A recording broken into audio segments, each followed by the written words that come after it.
So you did a mock draft fairly recently, and we'll take a look. You had the Titans taking um, Cam Ward number one. You had the Browns taking Shador Sanders at number two. You had the Giants trading up and getting Jackson Dart.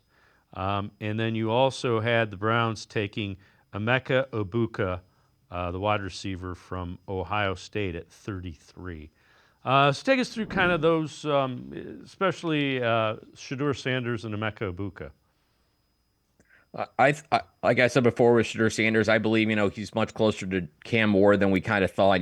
After the combine, I felt like those guys were fairly close. Cam Ward certainly has the edge for the number one guy just because I feel like he's got the higher ceiling, the more elite arm talent. He does probably need a little work to kind of reach his ceiling, but his ceiling is probably higher than Shedeur Sanders. As far as Shedeur, I still think he's a really good prospect. I think he's worthy of the second pick, especially if you believe in the idea that he's worthy of going third to the Giants.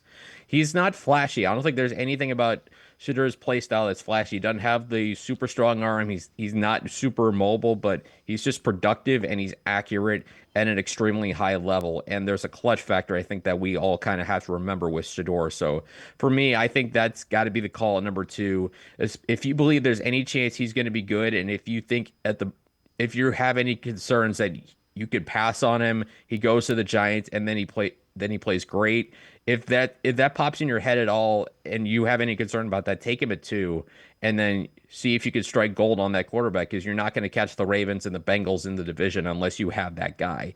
And then 33, Emeka Buka. I do think him running a sub 4.5 at his pro day in the 40 maybe pushes him out a little bit of first round consideration. But for me, and I tweeted about it, is if he falls out of the first round and you're sitting there at number 33, it would take an unbelievable offer if I'm the Browns to pass on him because we've talked so much. You need skill players. You need an infusion of talent at the skill positions.